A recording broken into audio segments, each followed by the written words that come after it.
Matt and Kate recently moved to a new home in upstate New York. They are enjoying their new life in the area. Both of them enjoy the early days of being newlyweds, starting fresh.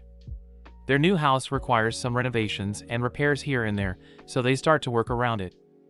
Upon organizing the kitchen, Kate sees a dead bird inside a cabinet and goes outside to bury it. She gets distracted by Matt, who is talking to her from the window, and looks back to see the bird disappear. While tossing away old belongings from the house, Matt notices something strange in the wall, so he pulls off the wallpaper to get a better look. He found a large door with a weird keyhole. After looking through the pile of old stuff, Matt finds the key and immediately calls his girlfriend, Kate. They walked into the hallway together and the light fixtures suddenly flickered. Matt called the power company to report a problem, and Kate sensed that something was off about the room. She followed him. The next day, an electrician from the power company arrives to inspect the source of the surges. Matt was surprised to find that the wires in the basement were old and intertwined in a strange way. The operator told him that he had never seen anything like it. Before the operator leaves, he tells Matt about the previous owners of the home who were murdered inside the house. Upon hearing the news, he did his research about it. In an old news article, Matt learned that the dead couple was named Paul and Madeline Schaefer. In addition, the identity of the suspect remains unknown under the pseudonym John Doe. Matt, an artist, tries to draw John Doe's face on his sketchpad, but gets lost in the mysterious room. He has finished the bottle and wants another one for himself. The lamp flickers and then, to his surprise, another bottle appears. Matt examines the bottle and realizes that it can grant wishes. Kate wakes up to the sound of flickering lights in the living room and goes upstairs to check on Matt. Inside the room, she finds him very excited as new things fill the space. Matt proudly showed Kate an authentic Van Gogh painting and explained that the room could grant any material wish. Kate was skeptical at first, but then realized that Matt was serious. She challenges his theory and asks for $1,000. Matt searches the entire room and finally finds the money that Kate wanted. Still doubtful, she asks for $1 million and, just like that, they are millionaires. However, Kate finds it scary and decides to leave. Matt convinced her that they should have a good time with it. The couple spent the whole day wishing their life away. Clothes, champagne, art, and money are all things that can be wished for, within the reach of those who want them. Matt and Kate are so happy that they are spending all their money on things. At the end of the night, Kate asks Matt how the room works, but Matt tells her not to worry about it. On the following days, the fun and extravagance continued unabated. Whenever they make a wish, the lights flicker and the power source in the basement goes out. They celebrate overnight wealth by partying together in the room. However, the fun and action don't last long. Kate wakes up the following morning feeling unsatisfied, despite the possessions and things that usually make her happy. Matt got concerned about the possibility of having a baby and decided to surprise her with a crib. He hinted that they should try to conceive a baby together. Contrary to his expectations, Kate gets upset about the surprise as she already had 2 miscarriages and storms out of the house. Later, Kate returns inside and spontaneously wishes for a child inside the mysterious room. As Matt learns about it, he gets mad that she did not consult him before wishing for a baby. Both get into a heated argument, Kate claiming that she did it as a shortcut to motherhood. Without the possibility of a miscarriage and the pain of childbirth, Kate explains that they could be happy that way. Matt is utterly against the idea and urges Kate to bring the baby back to the room to wish for the child's disappearance. At that moment, the couple enters the room, but Kate tearfully refuses to give up the baby. Instead, she hands the baby over to Matt, but he could not carry out the deed as well. He could not get himself to wish for the baby to disappear and returns it to his wife before walking away. Eventually, both of them decide to keep the baby, and they become parents overnight. While on his desk, Matt spots his unfinished drawing of John Doe and does more research about the incident that happened decades ago. He learns that the suspected murderer is still alive in a psychiatric hospital. In another archive news article, John Doe says that the room made him do it. Not long after, Matt drives to the psychiatric institution to meet with John in person and ask about the room. At his arrival, a nurse warns Matt that no one has visited John in 45 years, except for news reporters, so Matt enlists himself as one. Finally, Matt comes face to face with a much older John and starts questioning him about the house, especially the mysterious room. Displaying a sinister smile on his face, John tells Matt that he has been waiting for this moment for a long time. When Matt asks why John killed the Schaefers, John tells him that was the only way. John brushes off the topic and instructs Matt to leave the house instead. He warns the young man to do it as soon as possible before it is too late. Before leaving, John says, "The only thing more dangerous than a person who can't get what they want is the person who gets whatever they want." Matt stops by a gas station on the way home, but to his surprise, his cash turns into dust. Because of this, he rushes home and throws away the remaining money in the room to see if it will turn out the same. Then, he tries to bring the Van Gogh painting by the door, confirming his theory that they cannot bring the things outside, or else it will turn into dust. In a fit of rage, Matt breaks the walls to know the mystery behind the room, but to no avail. He only sees the intertwined sets of wires that are too difficult to track. Matt then tears a wallpaper and discovers a map of the house with guides of the connected wires. Meanwhile, Kate brings the baby outside, but Matt stops her, warning that it isn't safe. He doesn't tell his wife the real reason why they shouldn't bring the child outside. Not long after, the baby screams uncontrollably, as if it is in pain. While hearing it, Matt has second thoughts about helping Kate and the baby, but he eventually comes to their rescue. Outdoors, the baby mysteriously ages to a young child in a matter of seconds. Once they re-enter the house, the couple could not believe what is in front of them while looking at the grown boy. Later that day, Matt reveals that the room can grant anything that their heart desires, but under the condition that they cannot bring it outside. If they do, the thing ages and turns into dust. Kate replies that a baby is not a thing and is unaccepting that she cannot bring their son outside. She becomes fond of the boy who she claims to be her son and names him Shane. For the next few days, Kate homeschools Shane and explains that he cannot leave home because of the dangerous germs outside.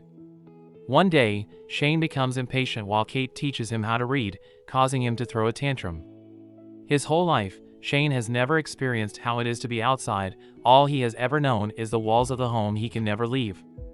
Later, Kate receives a package outside and locks the door whenever she goes in and out. She gives the package to Matt, who ordered it, and unboxes a brand new gun. Unfortunately, Kate leaves the front door unlocked and completely forgets about it. While she is busy playing the piano, Shane sneakily makes his way to the front door and opens it unnoticed.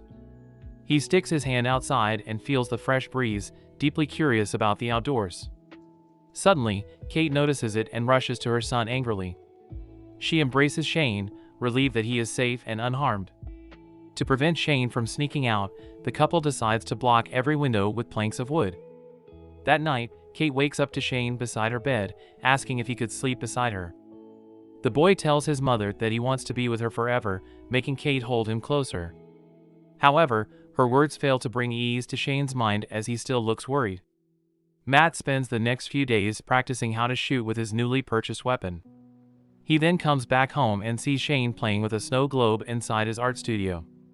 Strictly, he orders Shane to leave immediately, causing the boy to drop his snow globe. Until now, Matt has not accepted Shane as his son and acts coldly toward him. Not long after, Kate comes in and argues about Matt not acting fatherly toward their son. At nightfall, Shane walks around the house and sees a map that leads to the basement. He sees the big power source with intertwined wires and eventually ends up in the room. Throughout the night, lights flicker around the house, but Matt and Kate do not notice it at all. When Matt wakes up, he sees a new snow globe beside him and the broken one from a distance. He immediately wakes his wife up upon noticing the flickering lights, already having an idea of what's causing it.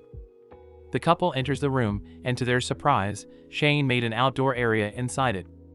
The room that once had 4 corners is now a vast forest where Shane enjoys building a snowman. Kate is completely mesmerized by the world her son has created for himself and joins in with his fun. On the other hand, Matt is enraged and grabs Shane by the arm to bring him back inside. The incident causes the couple to argue whether or not to permit Shane to enter the room and play. Matt insists that it is dangerous, but Kate thinks otherwise. While they argue, the phone rings and Shane answers it, despite not being allowed to pick up the phone or talk to anyone else. Matt grabs the phone from the boy, and to his surprise, John calls and realizes that the couple wished for a boy.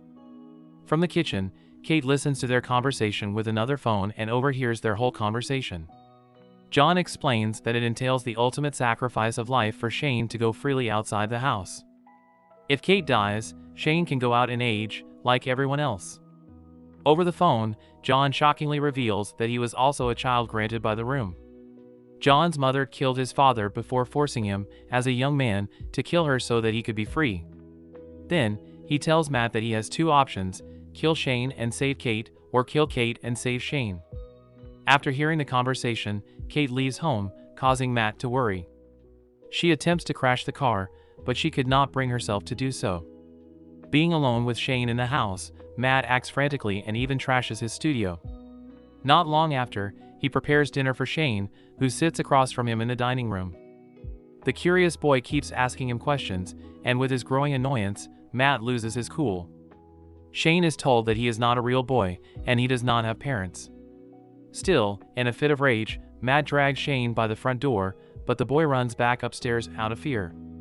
In Shane's room, Matt realizes that he hurt him and sincerely apologizes for his actions. The boy asks if Matt could read to him, and they end up sleeping beside each other. As Kate arrives home, she is still confused by her emotions, but the sight of Matt and Shane lying beside each other brings her peace. Later that night, the couple shares an intimate moment as Shane watches. The boy waits for his parents to fall asleep and steals the key to the front door once they do. The following day, Matt and Kate discover that Shane went outside after seeing the front door open. In another area of the house, they are stunned to see Shane age overnight, though he still has the mind of a boy. He now appears to be a grown man and even holds his parents at gunpoint.